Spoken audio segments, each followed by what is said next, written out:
नभी सूर्य धावे तरी पद्महासे, नभी सूर्य धावे तरी पद्महासे, इतिहास चित्ती तरीच राष्ट्र विकसे, जयांना जगी राष्ट्र करणे महान, इतिहास व्हावी तयांची तहान, इतिहास व्हावी तयांची तहान. नमस्कार, मी प्राध्यापक मारुती विठ्ठल शेळके आपल्या सर्वांच्या लाडक्या व्यासपीठावर अर्थात शेळके मास्टरमाइंड अकॅडमीच्या या व्यासपीठावर सहर्ष असे स्वागत करीत आहे. सामान्य अध्ययन जीएसच्या तयारीमध्ये, जनरल त्या स्टडीच्या तयारीमध्ये एक अतिशय महत्वाचा विषय तो म्हणजे इतिहास. आणि एमपीएससी यूपीएससीच्या दृष्टिकोनातून असणारा आधुनिक भारताचा इतिहास सर्वात महत्वाचा. आणि आज आपण याच भागाला, इतिहासाच्या याच कालखंडाला, याच टॉपिकला शिकायला सुरुवात करणार आहोत. कोणता टॉपिक आहे तर आधुनिक भारताचा इतिहास. या आधुनिक भारताच्या इतिहासामध्ये पहिला भारतातील परकीयांचे आगमन आणि त्याची पार्श्वभूमी ही फार महत्वाची आहे. हा फार महत्वाचा घटक आहे. चला तर सुरुवात करूया मग. भारतातील परकीयांचे आगमन. पहिली गोष्ट तुम्हाला की आधुनिक भारताचा इतिहास, हा आधुनिक भारताचा इतिहास जो आहे याचा तुम्हाला जर कालखंड विचारला, तर याचा कालखंड किती आहे हे तुम्हाला माहिती असायला पाहिजे. किती कालखंड आहे तर याचा कालखंड आहे 1857 ते 1947. आधुनिक भारताच्या इतिहासाचा कालखंड किती आहे तर 1857 ते 1947 असा कालखंड आहे. बर, आता हा कालखंड पाहत असताना तुम्हाला आधुनिक भारताचा इतिहास, ज्याला इंग्लिश मध्ये मॉडर्न हिस्ट्री ऑफ इंडिया म्हणतात, आणि त्यालाच आपण अर्वाचीन भारताचा इतिहास असेही म्हणतो. अर्वाचीन भारताचा इतिहास असेही त्याला म्हणतो. प्राचीन भारताचा इतिहास म्हणजे जुना आहे. प्राचीन भारतातील सर्वात प्राचीन पर्वत म्हटलं की अरवली. बरोबर, जुना आहे तो, अश्मयुगापासून 8व्या शतकापर्यंत. आणि अर्वाचीन भारताचा म्हणजे नवा इतिहास आहे, आधुनिक भारताचा इतिहास आहे, मॉडर्न हिस्ट्री ऑफ इंडिया. म्हणून तर भारतातील अर्वाचीन पर्वत म्हटलं की हिमालय येतो, आत्ताचा नवा तयार झालेला. आणि म्हणून अर्वाचीन भारताचा इतिहास म्हणजेच आधुनिक भारताचा इतिहास आहे. आणि त्याचा कालखंड आहे 1857 ते 1947. परंतु खऱ्या अर्थानं तुम्हाला आधुनिक भारताचा इतिहास शिकायचा असेल तर या आधुनिक भारताचा एमपीएससी न तुम्हाला हा प्रश्न विचारला की तुम्हाला हा कालखंड लिहायचा आहे, तो बरोबर आहे. परंतु तरी आधुनिक भारताचा इतिहास अभ्यासण्यासाठी आपल्याला 1757 ते 1964 या दरम्यानचा इतिहास आणि या दरम्यानच्या इतिहासाचा अभ्यास पाहिजे. बर, काय आहे या दरम्यान तर 1757 ते 1964 यामध्ये जो पहिला कालखंड आहे तो आहे ब्रिटिश ईस्ट इंडिया कंपनीचा कालखंड. ब्रिटिश ईस्ट इंडिया कंपनीचा कालखंड आहे. आणि मग या कंपनीचा कालखंड किती आहे तर 1757. 1757 का? 23 जून 1757 रोजी प्लासीची लढाई झाली. या प्लासीच्या लढाईमध्ये रॉबर्ट क्लाइव्हनं विश्वासघातानं का होईना, घातपातानं का होईना, सिराजउद्दौला बंगालच्या नवाबाचा पराभव केला आणि बंगालची सत्ता आपल्या ताब्यामध्ये घेतली. बरोबर. आणि अशा रीतीनं मग बंगालमध्ये कंपनीची राजवट सुरू झाली आणि या लढाईनं भारतात ब्रिटिश सत्तेची स्थापना झाली आणि ती सत्ता कंपनी चालू लागली. म्हणून कंपनीचा कालखंड 1757 ते 1857. बर, आता 1857 का तर 1858 ला व्हिक्टोरिया राणीचा जाहीरनामा म्हणजेच 1 नोव्हेंबर 1858 भारत सरकार कायदा, त्यालाच आपण ट्रान्सफर ऑफ पॉवर असं म्हणतो. त्यालाच आपण सुशासनाचा कायदा, हिंदुस्थानच्या स्वातंत्र्याचा मॅग्ना चार्टा, राणीचा जाहीरनामा अशा अनेक नावाने ओळखतो. तर या कायद्यानुसार ब्रिटिश ईस्ट इंडिया कंपनीचा भारतात कारभार करण्याचा अधिकार संपुष्टात आला आणि हा अधिकार ब्रिटिश राजपदाकडे गेला. म्हणून तर आपण या कायद्याला ट्रान्सफर ऑफ पॉवर म्हणतो. म्हणजे कंपनीची राजवटी तर संपली, म्हणून कंपनीचा कालखंड हा आहे. यानंतर पहा दुसऱ्या क्रमांकाचा कालखंड. हा दुसऱ्या क्रमांकाचा कालखंड कोणता आहे, तर तो दुसऱ्या क्रमांकाचा कालखंड आहे भारतीय राष्ट्रवाद उदयाचा कालखंड. भारतीय राष्ट्रवाद उदयाचा कालखंड जो आहे तो मग 1857 पासून 1885 पर्यंत, 1857 ते 1885. आता भारतीय राष्ट्रवाद उदयाचा म्हणजे काय, तर भारतीयांच्या मनामध्ये आपल्या राष्ट्राबद्दल प्रेम निर्माण होण्याचा कालखंड असा अर्थ आहे. किती दुर्दैवाची गोष्ट आहे की कुठल्या तरी एखाद्या विशिष्ट कालखंडामध्ये भारतीयांच्या मनामध्ये राष्ट्रप्रेम जागृत केलं, कुणीतरी करावं लागलं आणि म्हणून भारतीयांनी थोडंफार स्वातंत्र्याच्या आंदोलनासाठी संघर्षाला सुरुवात केली. भारतीय तयार झाले. मॉन्टफर्ड नावाच्या इंग्रजांच्या अहवालामध्ये असं लिहून ठेवलंय की भारतीय लोकांमध्ये आपल्या राष्ट्राबद्दल कधी प्रेम नव्हतं, नाही आणि कधीच नसणारे.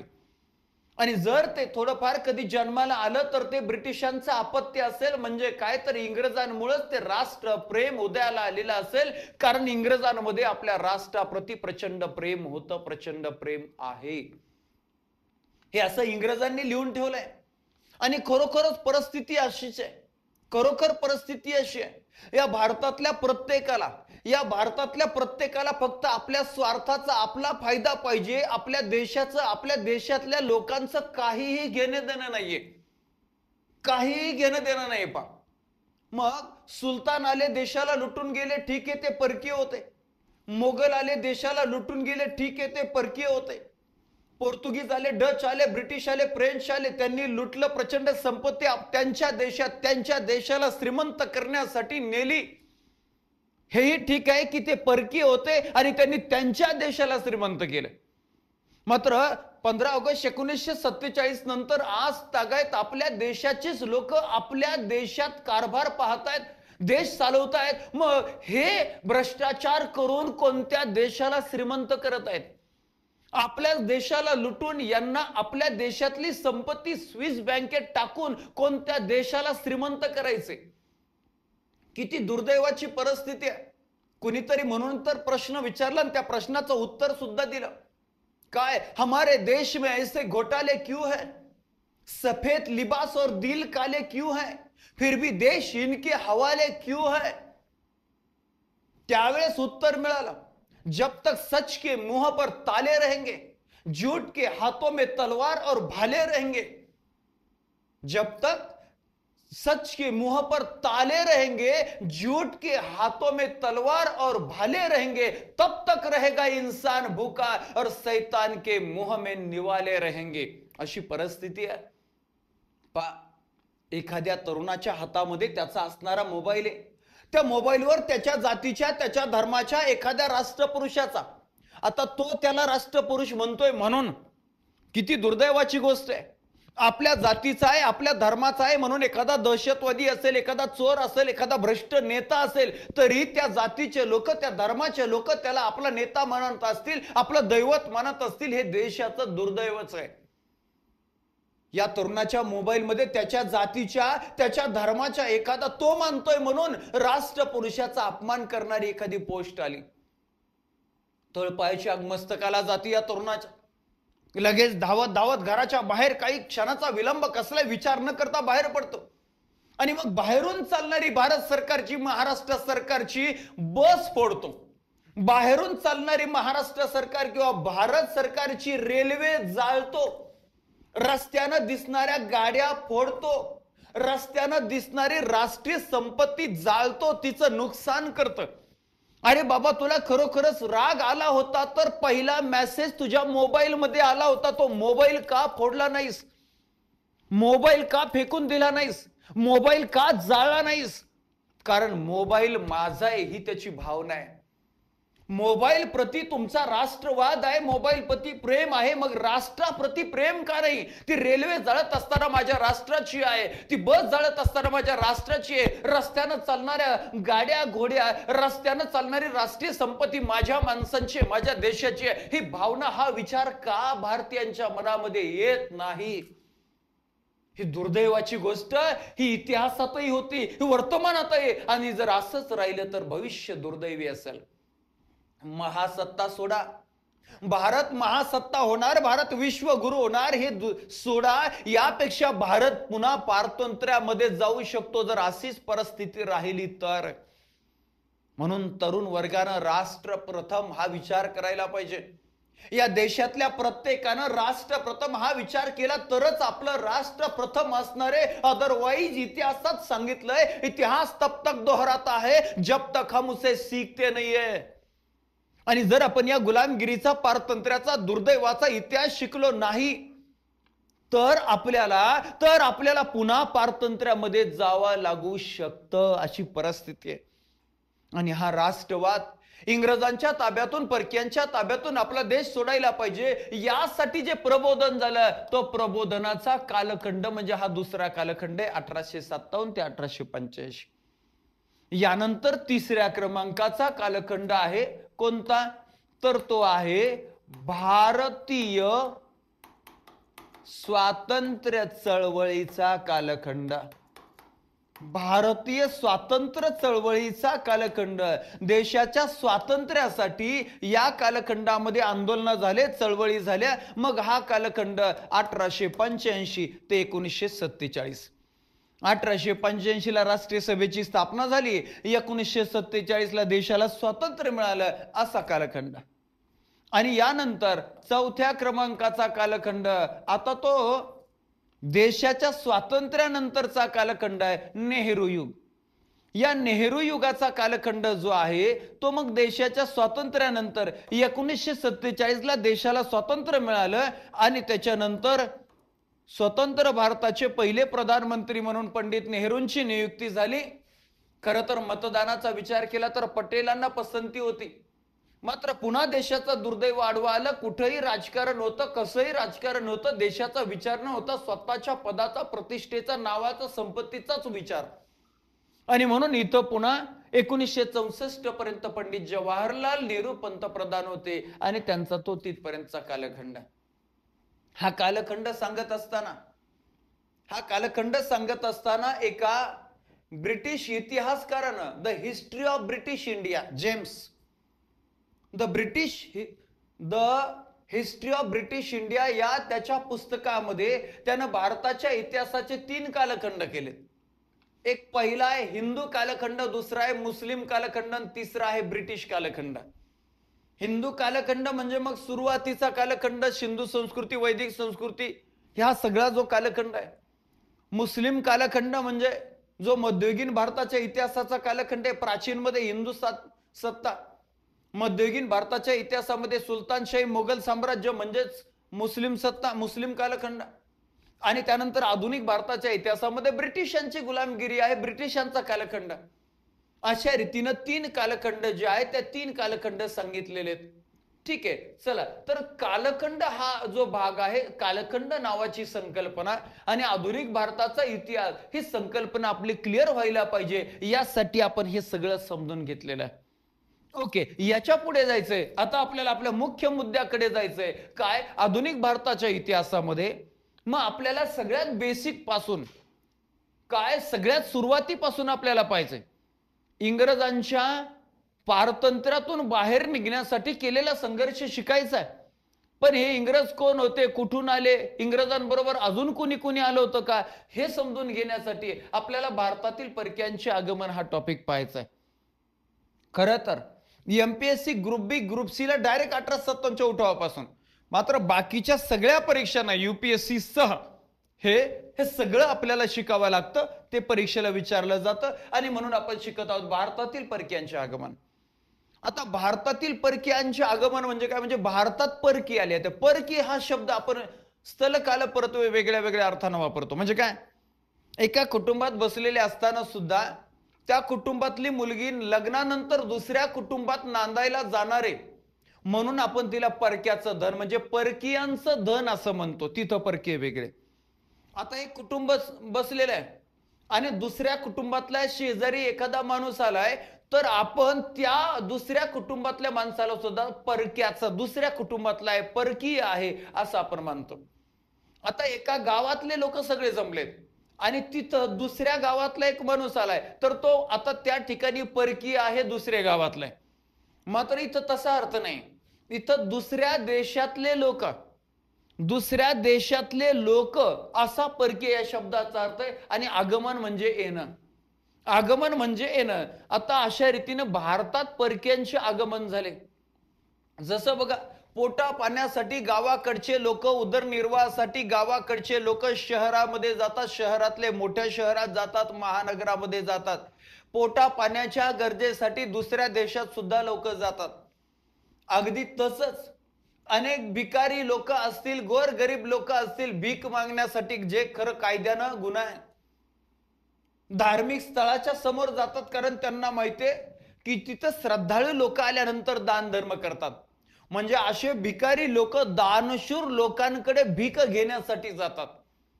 अगदी तसंच दरोडेखोर लोक श्रीमंत घरी, श्रीमंत ऐवज असणारे, संपत्ती असणाऱ्या दुकानात किंवा घरावर दरोडा टाकतात.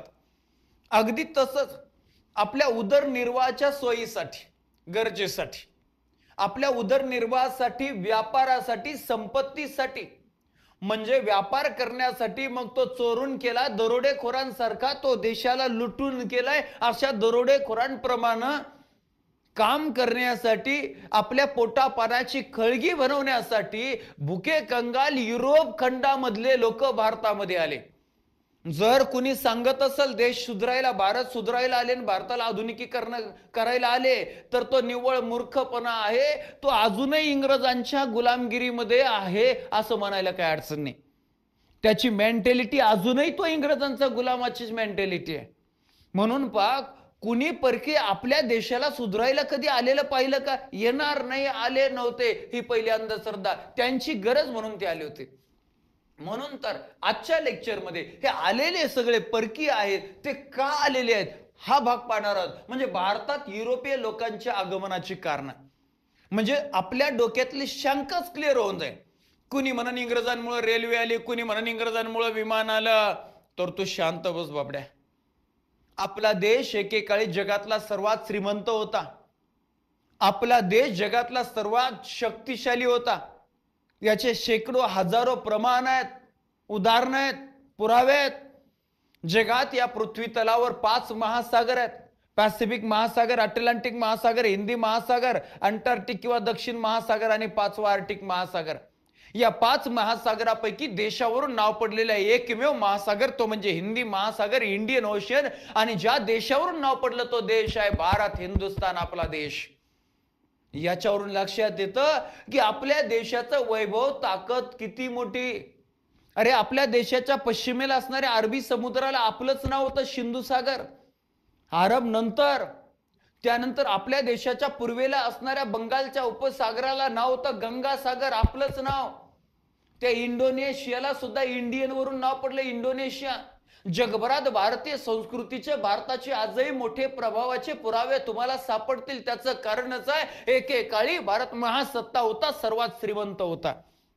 दुर्दैवानं राष्ट्रवादाच्या, राष्ट्रप्रेमाच्या अभावी फितूर झाले पदासाठी, पैशासाठी भारतीयच लोक, आणि मग आपल्याला गुलामगिरीमध्ये, पारतंत्र्यामध्ये जावं लागलं. असो, तर तेच आपल्याला पाहायचंय की ज्यांच्या गुलामगिरीमध्ये आपण राहिलो ते आले कशासाठी होते, ते आले कशासाठी होते. चला एक एक एक एक कारण आपण समजून घेऊया. पहिलं महत्वाचं कारण आहे भारतात युरोपीय लोकांच्या आगमनाची कारण. आता तुम्ही इराक, इराण म्हणजे युरोप खंडाच्या पूर्वेकडच्या प्रदेशामध्ये जर पाहिलं, तैग्रिस आणि युफ्रेटिस नावाच्या या 2 नद्यांच्या दरम्यानचा जो प्रदेश होता तो होता मेसोपोटेमिया. आणि या मेसोपोटेमिया नावाच्या प्रदेशात जी संस्कृती उदयास आली ती संस्कृती म्हणजे मेसोपोटेमिया संस्कृती. तर या संस्कृतीमध्ये आपल्या सिंधू संस्कृतीच्या विविध प्रकारच्या मुद्रा आणि नाणे आढळलेले. म्हणजे इसवी सन पूर्व 2700च्या दरम्यान असणाऱ्या सिंधू संस्कृतीचा व्यापार मेसोपोटेमिया बरोबर चालत होता. इतका प्राचीन व्यापार भारतात आशिया खंडाशी चालत होता आणि तो व्यापार अखंड होता.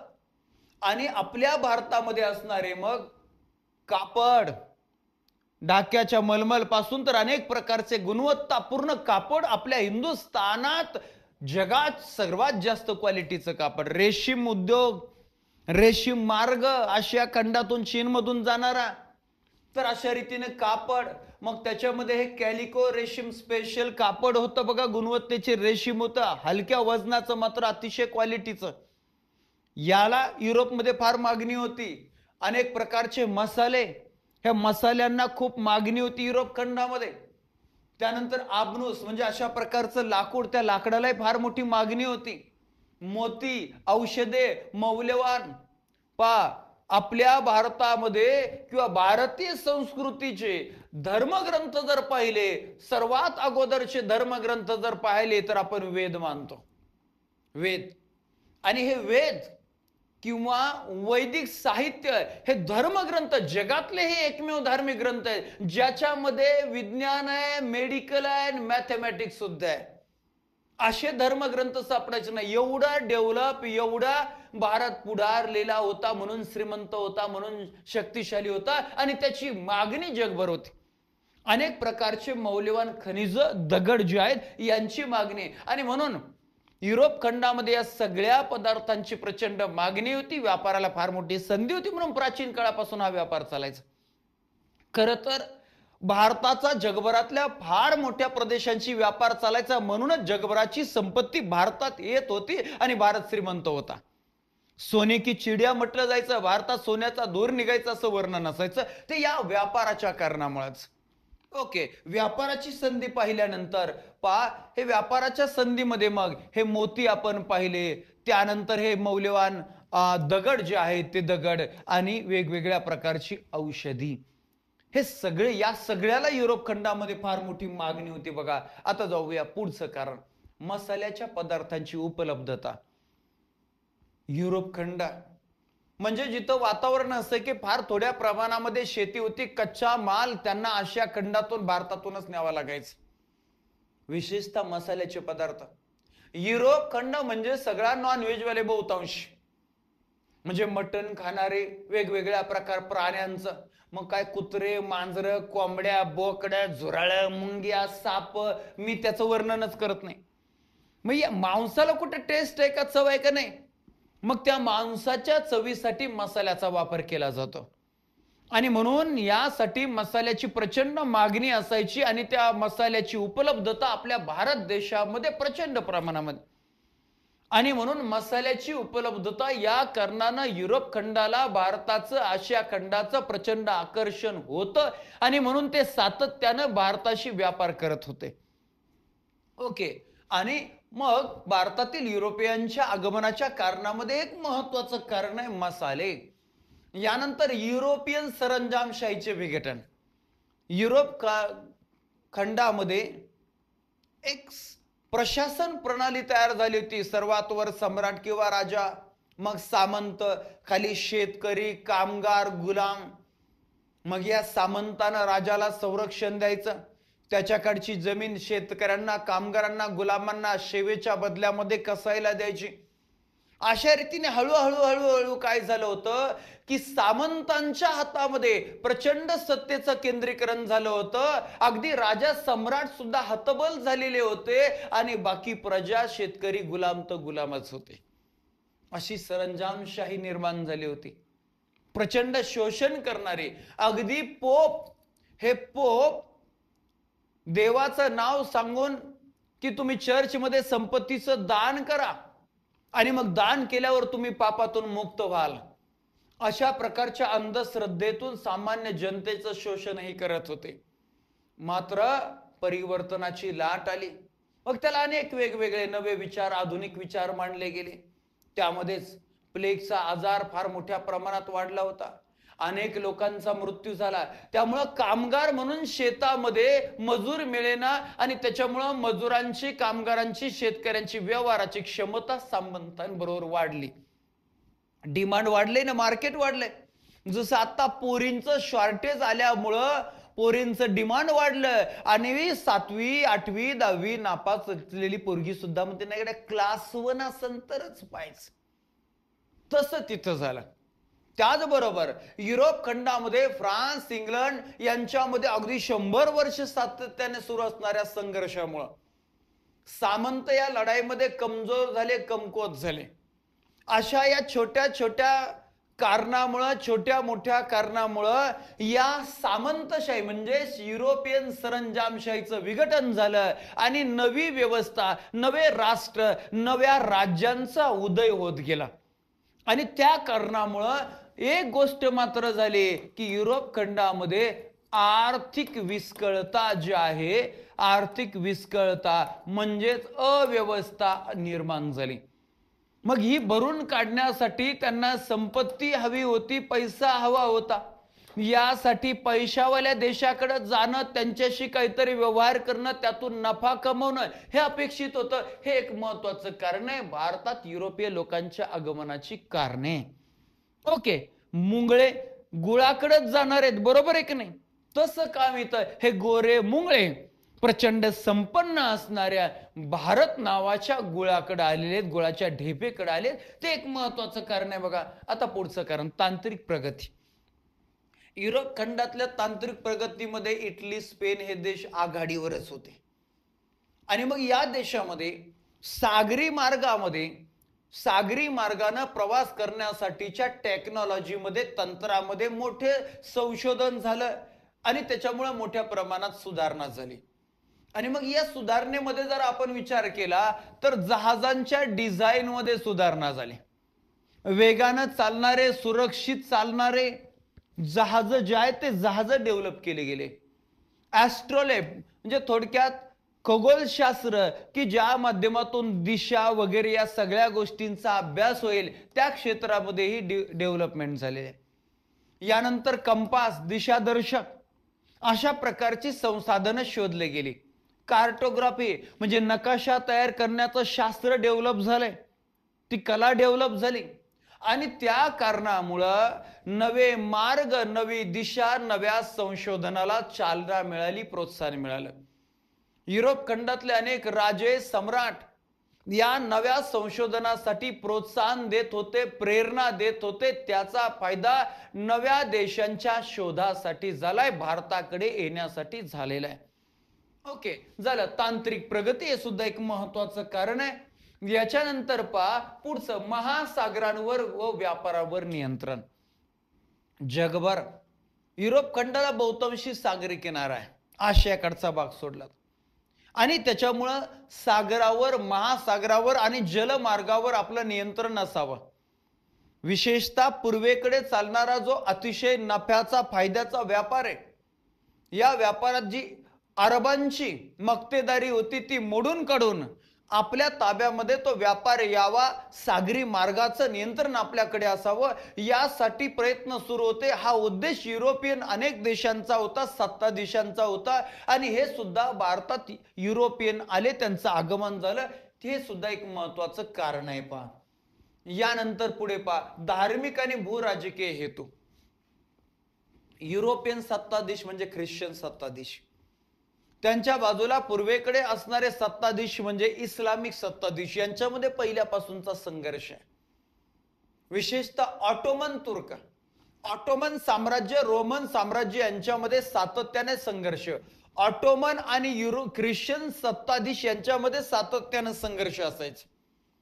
आणि या संघर्षामध्येच मग हा संघर्ष संपवून, आपले विरोधक संपवून पूर्वेकडच्या देशांच्या व्यापारावर आपली मक्तेदारी असावी आणि त्या देशांमध्ये ख्रिश्चन धर्माचा प्रचार प्रसार मोठ्या प्रमाणात करावा, अशी अनेक युरोपियन सत्ताधीशांची मनीषा होती, इच्छा होती, अपेक्षा होती.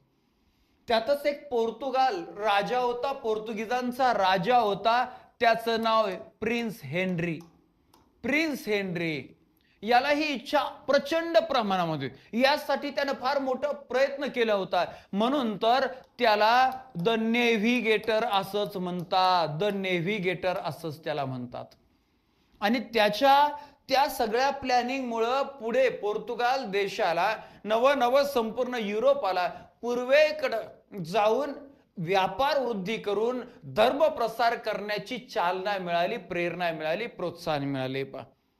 ओके, चला, हे एक महत्वाचं कारण आहे, धार्मिक आणि भूराजकीय हेतू. याच्यानंतर पुढे पहा की युरोपमधील प्रबोधन युग अपार महत्वाचा. अगदी शालेय पुस्तकांपासून हा मुद्दा थोड्या थोड्या प्रमाणामध्ये दिलेला आहे. पहा, मग इथं तुम्ही मोनालिसाचं चित्र पाहता, हे प्रबोधन युगाचा एक भाग आहे. तर हे प्रबोधन युग म्हणजे नेमकं काय आहे हे एकदा समजून घेऊया. तर युरोप खंडातलं प्रबोधन युग, ज्या प्रबोधन युगाला इंग्रजी शब्द वापरला जातो रिनेसान्स, ज्या शब्दाचा अर्थ होतो पुनर्जन्म किंवा पुनर्जागरण, मोठ्या प्रमाणामध्ये झालेली सुधारणा. बर, ती कशी झाली ते अगोदर पाहण्यापेक्षा त्याचा कालखंड काय. तर कालखंड आहे 14व्या शतकापासून 17व्या शतकापर्यंत या युरोप खंडामधल्या प्रबोधन युगाचा कालखंड. ज्या त्या देशाचा प्राचीन, मध्ययुगीन, आधुनिक कालखंड वेगळा वेगळा असू शकतो. आपण आपल्या भारताचा, आधुनिक भारताच्या इतिहासाचा कालखंड पाहिला 1857 ते 1947. मात्र जगाच्या आधुनिक इतिहासाचा कालखंड 1501 पासून म्हणजे 16व्या शतकातच सुरू होतो. असा फरक आहे. तर इथं कॉमनली 14व्या शतकापासून 17व्या शतकामध्ये पर्यंत युरोप खंडामध्ये प्रबोधन युग सुरू होतं. बरं, त्याचं केंद्रस्थान कुठं होतं किंवा त्याची सुरुवात कुठून झाली. तर युरोप खंडामधल्या प्रबोधन युगाची सुरुवात इटलीतून झाली. इटली आपल्या सुन्याबाईंचा देश, इटली, बरोबर. तर इटलीत कुठं झाली तर प्रबोधन युगाची सुरुवात इटलीतील फ्लोरेन्स किंवा फ्लोरिना या शहरात झाली, फ्लोरेन्स शहरामध्ये झाली. इटलीमध्ये तोस्काना नावाचा प्रांत आहे आणि या प्रांतामध्ये फ्लोरेन्स नावाचं शहर आहे. या शहरामध्ये या नव्या विचाराला, या डेव्हलपमेंट, युरोपला वेगळी दिशा दाखवणाऱ्या या प्रबोधन युगाचं केंद्रस्थान ते आहे, उगमस्थळ ते आहे, स्रोत ते आहे, सेंटर ते आहे. मग पुढे फ्लोरेन्स मधून व्हेनिसला आणि व्हेनिस मधून संपूर्ण युरोप खंडामध्ये या प्रबोधन युगाचा प्रचार प्रसार झालेला आहे. पहा, बर, तो कसा कसा झालाय, कोणत्या कोणत्या क्षेत्रात आणि कोणी कोणी काय केलं.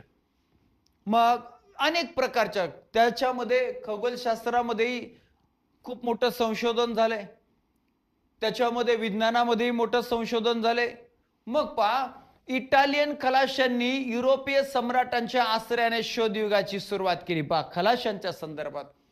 मग स्पेनच्या दुसऱ्या इसाबेलानं प्रायोजिक म्हणजे मदत केलेला, सहकार्य केलेला क्रिस्तोफोरो कोलंबोच्या 3 सफरी सर्वात प्रसिद्ध आहेत, लोकप्रिय आहेत.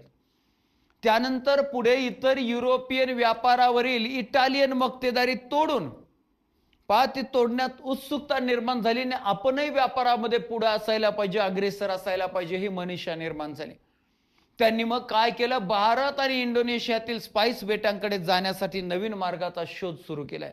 नव्या मार्गाचा, विशेषतः जलमार्गाच्या शोधासाठी प्रयत्न सुरू झाले. मग अजून पुढे पहा, युरोप मधल्या प्रबोधन युगाचे काही महत्वाचे भाग, इटली मधले फॅलोपिया, तार्तालिया संशोधकांची नाव आहेत.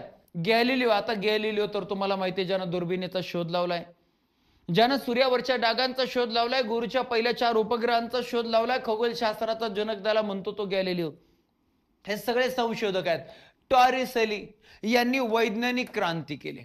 याचबरोबर पुढचा पहा, कोपर्निकस असेल, वेस्लियस असेल, यासारख्या परदेशी लोकांनी इटलीतल्या विद्यापीठामध्ये काम केले, संशोधनाला, या प्रबोधन युगाला प्रेरणा दिली, नव्या कल्पना, नवे संशोधन मांडले.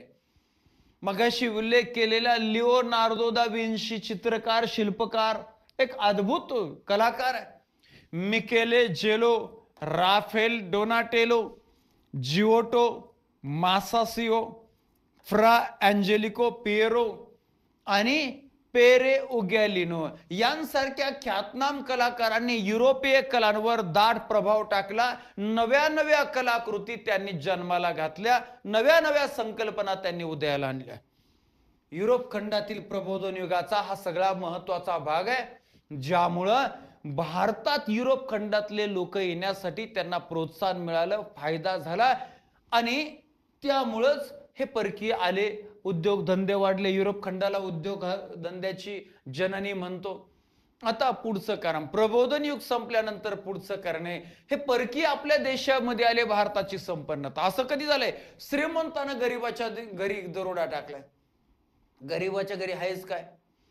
तर ज्याच्याकडे संपत्ती नाही असे लोक श्रीमंत घरी जिथं संपत्ती आहे तिथं चोऱ्या करणार, दरोडे टाकणार किंवा कामाला जाणार आणि मग कामाच्या बदल्यात आपल्या मजुरीच्या सेवेच्या बदल्यामध्ये ती थोडीफार संपत्ती आपल्या पोटा पाण्यासाठी आणणार. बरोबर आहे की नाही? तर अगदी तसंच भारत प्रचंड श्रीमंत होता. सोने की चिडिया म्हटलं जायचं, सोन्याचा धूर भारतातून निघायचं.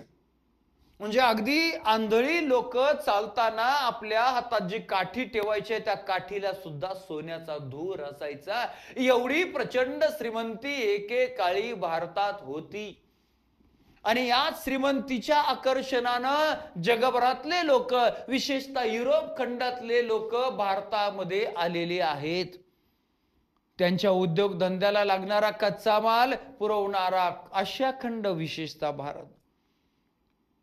प्रक्रिया केलेल्या पक्क्या मालासाठी बाजारपेठ कोणती? तर भारत. चीन सारखी लोकसंख्या आहे का कुठं?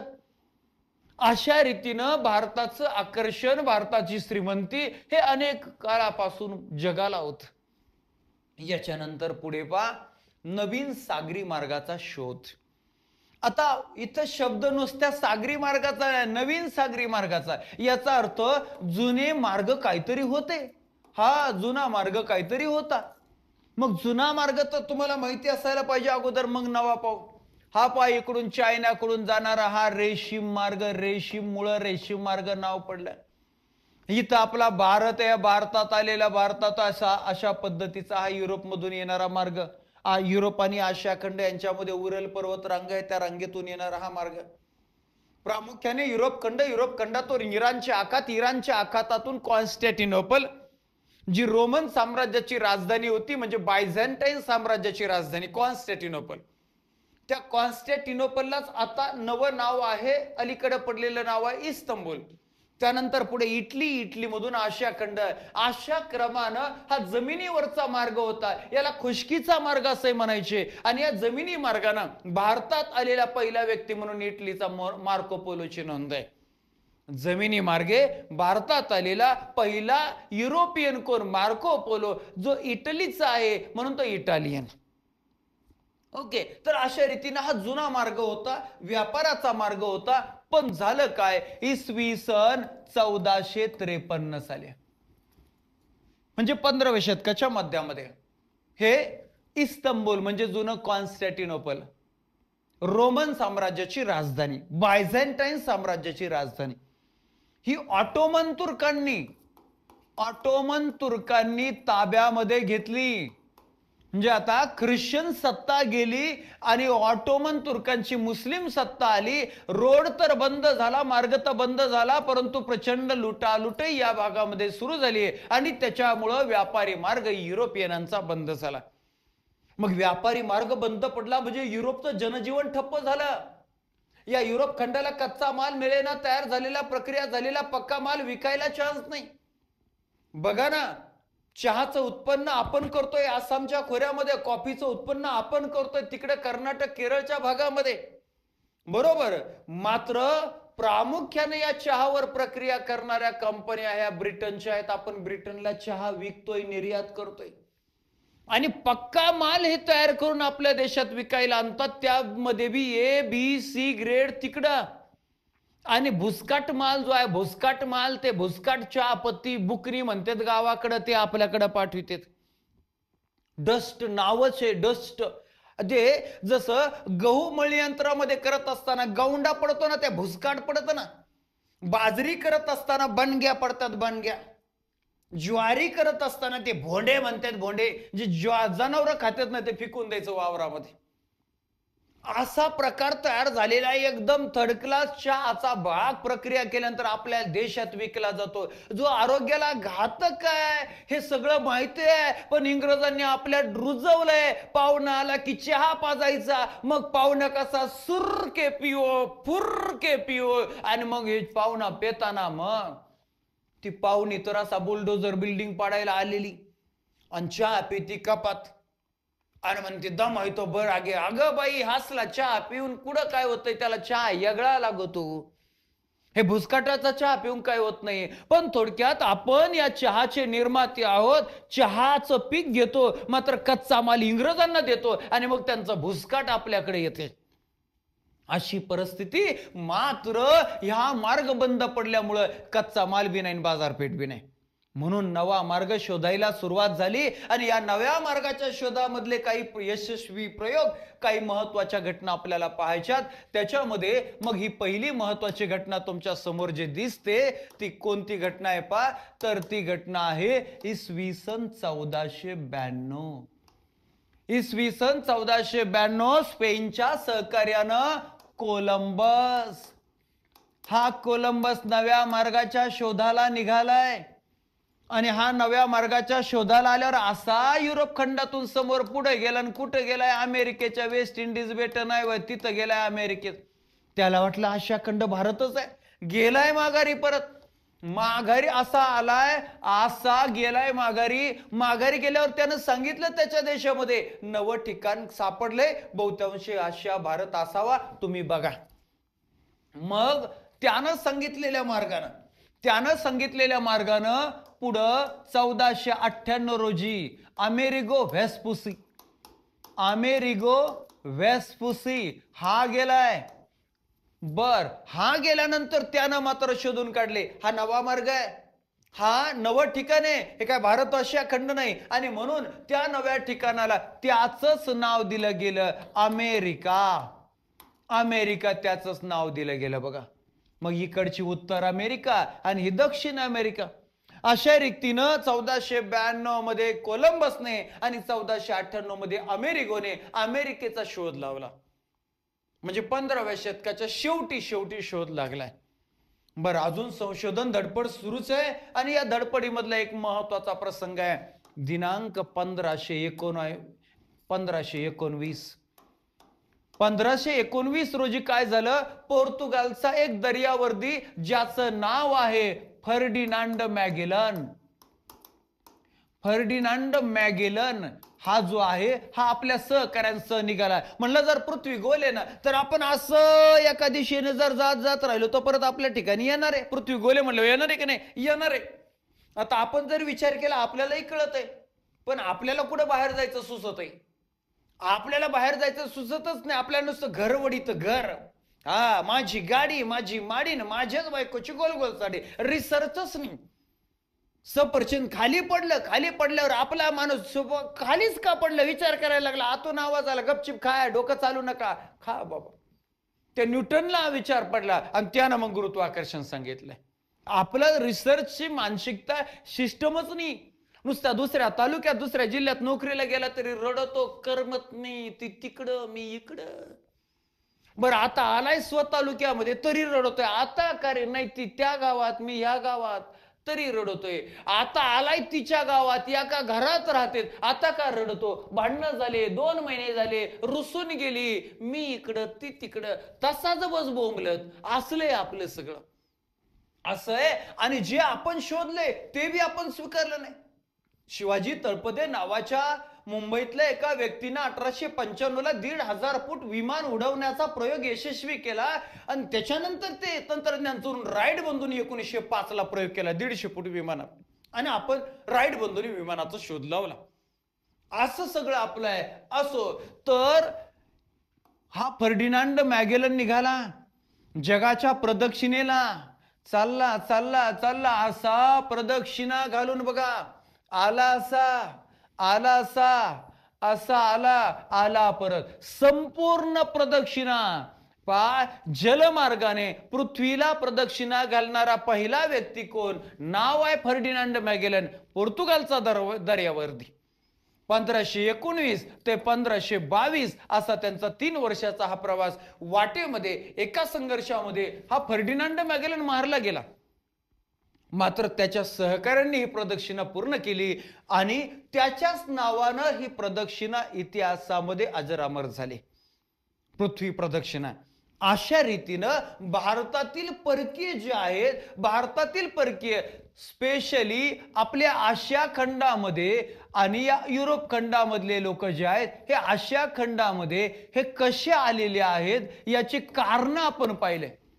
याची कारण आपण पाहिले की युरोप खंडातील लोक भारतामध्ये कोणत्या कारणामुळे आले आहेत. भारतात युरोपीय लोकांच्या आगमनाची कारण हे आजच्या लेक्चर मध्ये आपण पाहिलेले आहेत. पुढच्या लेक्चर मध्ये आपल्याला पाहायचंय ते आले कसे, आले कोण कोण, कसे आले, कोण कोण आले. मग पोर्तुगीज आले, डच आले, डेनिश आले, स्पेनिश आले, ब्रिटिश आले, फ्रेंच आले. हे सगळे आपल्याला समजून घ्यायचे. आजच्या लेक्चर मध्ये आधुनिक भारताच्या इतिहासामध्ये जो पहिल्या क्रमांकाचा टॉपिक होता भारतातील परक्यांचे आगमन, त्यामध्ये या परक्यांच्या आगमनाची कारण पाहिले. एकदा आपण सारांश रूपाने रिव्हिजन करूया की काय काय आपण आजच्या लेक्चर मध्ये पाहिलंय, काय काय आपण आजच्या लेक्चर मध्ये पाहिलंय, म्हणजे तुमच्या डोक्यामध्ये एकदम परफेक्ट भारतातील परक्यांच्या आगमनाची पार्श्वभूमी. मग त्याच्यामध्ये अगोदर आपण आधुनिक भारताच्या इतिहासाचे नाव पाहिले, त्याचा खरा कालखंड पाहिला. मात्र हा इतिहास शिकत असताना हे 4 कालखंड असायला पाहिजे. जेमच्या इतिहासाचं पुस्तक, हिंदू, मुस्लिम आणि ब्रिटिश अशा सत्ता. त्यानंतर पुढे मग आपण मुख्य मुद्दा पाहायला सुरुवात केली, भारतातील युरोपीय लोकांच्या आगमनाची कारण. पहिल्या क्रमांकाचं कारण पाहिलं, त्याच्यानंतर दुसऱ्या क्रमांकाचं कारण पाहिलं, तिसऱ्या क्रमांकाचं कारण पाहिलं, चौथ्या क्रमांकाचं कारण पाहिलं, 5व्या क्रमांकाचं कारण, 6व्या क्रमांकाचं कारण, 7व्या क्रमांकाचं कारण, आणि हे 7वं प्रबोधन व्यवस्थित समजून घेतलं आपण. त्याच्यानंतर मग 8व्या क्रमांकाचं कारण, सरते शेवटी 9व्या क्रमांकाचं कारण. आणि हे सगळे संशोधन जे आहेत, जे परीक्षेला विचारले जातात ते पाहिले. अशा रीतीनं आजचा अतिशय महत्वाचा आधुनिक भारताच्या इतिहासाचा जो बेसिक पॉइंट आहे, प्रस्तावना म्हणून, पार्श्वभूमी म्हणून, तो पाहणं आपल्याला गरजेचं होतं. याच्या पलीकडचा प्रश्न कुठल्याही परीक्षेला आतापर्यंत आला नाही आणि इथून पुढे येणार नाही. याच खात्रीसह आणि याच आत्मविश्वासासह आपण हा इतिहास एवढ्याच डिटेलमध्ये आपण परिपूर्णरित्या जो आहे तो शिकणार आहोत. आणि म्हणून लक्षात राहू द्या, ज्यांनी आपला कोर्स जॉईन केलाय त्यांनी आपल्या मनाला या इतिहासाबद्दल आत्मविश्वासानं सांगून ठेवा. काय? अभी ना पूछो हमसे हमारी मंजिल कहाँ है, अभी ना पूछो हमसे हमारी मंजिल कहाँ है, अभी तो सिर्फ चलने का इरादा किया है, ना हारे हैं ना हारेंगे, किसी और से नहीं, हमने खुद से वादा किया है. हा अशाच पद्धतीचा इतिहास शिकण्यासाठी प्ले स्टोर वरून Shelke mastermind academy application download करा आणि त्यामध्ये कुठलाही कोर्स जॉईन करा किंवा स्पेशल सामान्य ज्ञानाचा कोर्स जॉईन करा. तुम्हाला अशाच पद्धतीचा इतिहास, भूगोल, नागरिकशास्त्र, अर्थशास्त्र, विज्ञान, चालू घडामोडी सगळेच विषय, इंग्लिश, मराठी, गणित, बुद्धिमत्ता ज्याची तयारी करायची तो किंवा स्वतंत्र इतिहासाचा कोर्स सुद्धा तुम्ही जॉईन करू शकता. चला, धन्यवाद.